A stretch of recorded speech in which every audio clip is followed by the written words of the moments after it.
Right, I'm going to talk about chilblains. This can be a serious problem for runners and for anyone, really.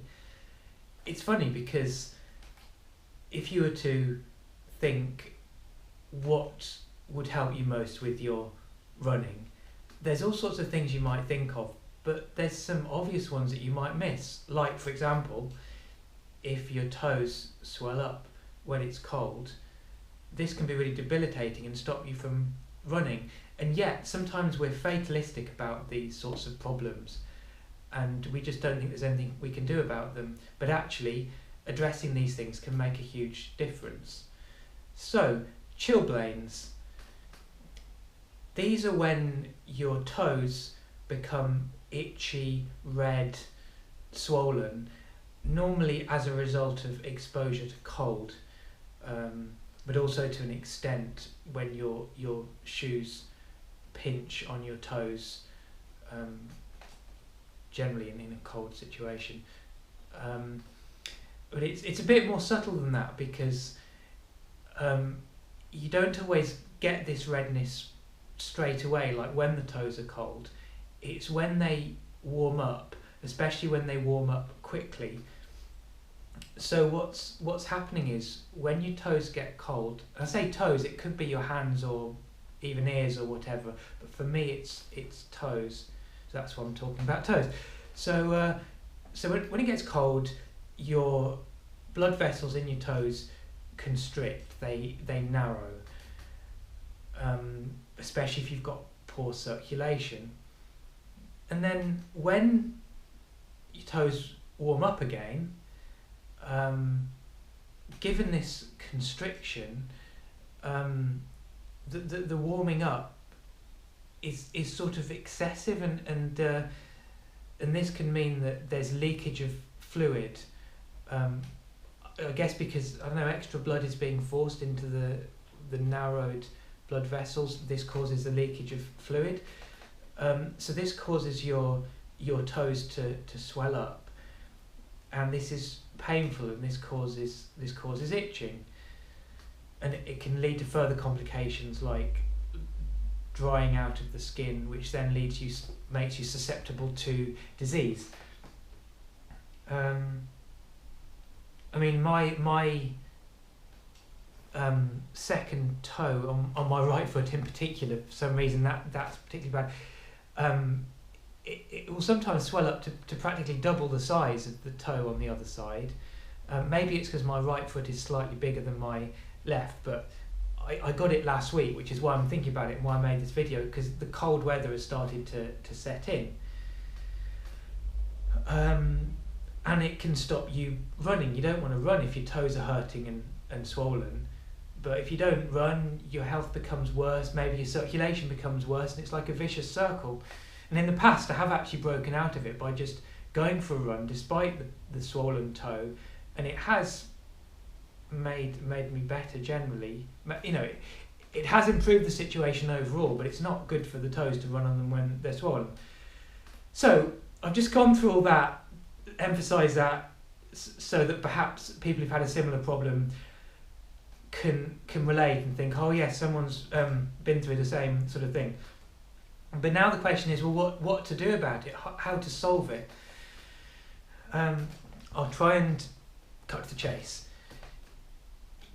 You need to minimise exposure to the cold, and take this seriously. Not just minimise, basically eliminate it altogether. You just don't want your toes to get cold at all. And then if they do get cold, they need to be warmed up really gradually. So you don't want to go into the shower with cold toes and then put hot water on them. For example, you don't want to be driving with cold toes, but then you've got a blast of really hot air coming through the heating system where your feet are. You don't want to put your feet in front of the radiator or the fire if they're cold. But like I said, that's if they have got cold. You want to stop them getting cold in the first place. You need to be quite ruthless about that. So think of every situation where they might get cold. Unfortunately, a lot of running shoes, well, pretty much all running shoes have breathable uppers, I think they're called, like these ones. And one way of testing how thin or otherwise they are, I did this the other day. Take a hairdryer, put one hand inside the shoe and blow the hairdryer, see how readily you feel the heat. So I feel it readily with those. But the ones that I'm wearing now around the house, it's actually quite cold in here just now. It's probably about 13 degrees, not much more than that, because I'm saving on heating costs. But anyway, so these trainers, I wouldn't necessarily wear them for longer distance running, but they're quite tough, so toes aren't going to get as cold. I wear thermal socks. They're sort of thin but very thermal socks. I think I ordered them from M&S online. I shopped around a lot, and these were the ones that were both relatively cheap but obviously effective. You know, I read a lot of reviews. They do keep your feet relatively warm given how thin they are, and they don't wear out very easily. I guess you might want a couple of pairs if it was really cold. And then another thing you can do is you can alternate pairs of socks. So it's not just the cold, it's also the damp, which isn't great for chilblains. So your feet, your socks will get sweaty, especially if you're not wearing breathable shoes. So have an alternative pair that you swap around during the day if you can. So take one pair off, hang it up to dry, use the other pair. I was going to mention something called Raynaud's phenomenon, or Raynaud's disease. This is the condition where you have poor circulation compared to most people, or poor circulation in your extremities like your toes or hands. And this can make it more likely that you'll get chilblains. So I've wondered if I might have a condition like that, because I do seem to be particularly susceptible. My toes do get cold. So, you know, there is this condition, but probably a lot of these things are a spectrum. It's not like you've either got a condition totally or you haven't got it. It's just like you may be a bit more susceptible than someone else, and you may or may not call it a condition. But anyway, yeah, so chilblains are what we want to avoid. Trying to think if there's anything else to say, really. Probably covered the main points. Oh, well, I'll give a few examples. When I go down to athletics training, I need to wear my spikes for the main bit of the training, and the spikes are very thin shoes with you know, very thin uppers. So I would wear warmer, thicker trainers for as much of the session as I can, like the warm-up and various parts of the session, but just change over to the spikes when I have to. Maybe wear a couple of pairs of thin thermal socks, because you can't really fit thick socks into spikes. Maybe not do so many long runs in the winter. Just find the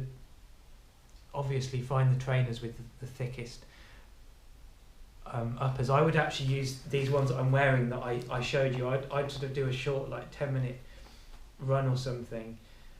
So it is maybe worth changing your training schedule.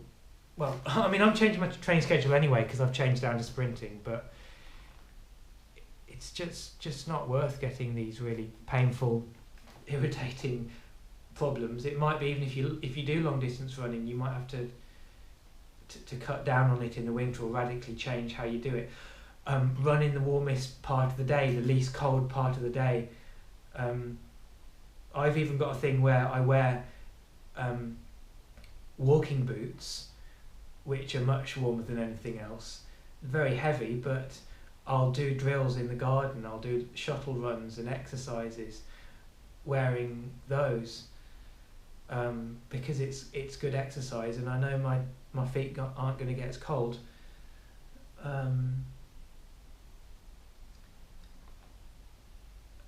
Keep active throughout the day. The worst thing is if you just stationary for a long period of time. Look at all your shoes. Make sure they're all warm enough, and just think there's things that can catch you out, like when you get in the car first thing in the morning, your feet are going to be freezing cold, and that part of the car is going to take ages to warm up. So wear your warmest shoes at that point.